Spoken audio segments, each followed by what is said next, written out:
Bata namin dito, guys. Asin? Karate Kid. Huwag yan. Tubero si mama. May tubol pa. Kasi yung mga hanger. Sa labas.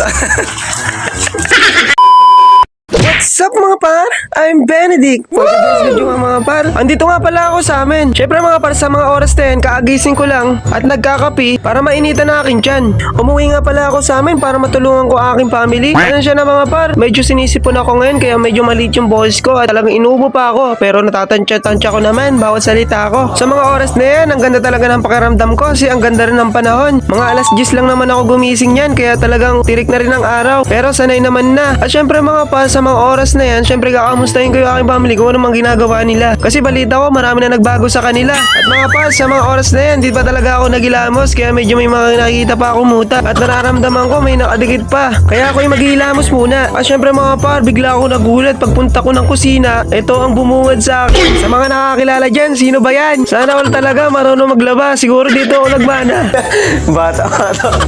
Bata namin dito, guys. Naglalaba lang namin. Walang binatbat kay mama. Takot. Ito naman yung isa. Oo, yok mangyaya. Oo, mangyaya. Nagpapalaki ng katawan. Galing ah.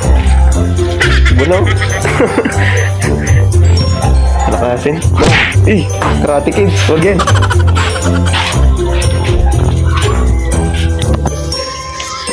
Sinis yung ulam niya. Walang kanin. Buka natin. Papakan lang. Mayain. Kanina nag-aaya. Bala ka dyan. At next naman, syempre dinalaw ko naman si mama. Dito naman siya sa baba. Nag-aayos naman siya ng tubo. Tubo na nasira. At syempre tatanungin ko si mama kung gusto niya ba talaga maging tubero. Ang sabi naman niya, wag daw muna. Bata pa daw siya. Ano yun? Nangi-insulto ba siya? Batukan ko siya. Tubero ko pala talaga.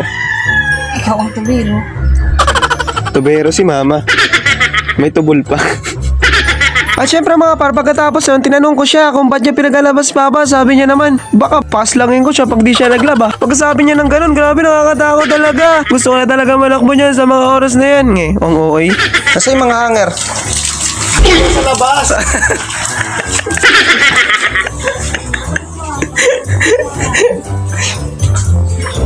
Guys, kukuha na ako ng hanger. Ano yung may sinasabi kayo na? Ano sa akong hangin? Ayabang nyo. Okay. Hanger, ay dito pala sa ako. Ang OA.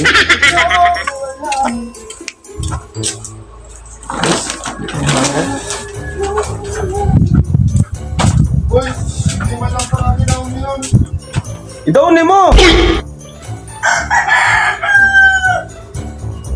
Tatawang yun. Bahala kayo.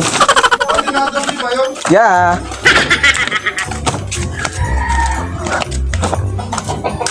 Sige, tawang mo kaya. Bahala kayo. Saan ko isasapay dito sa labas? Ano naman sa loob no?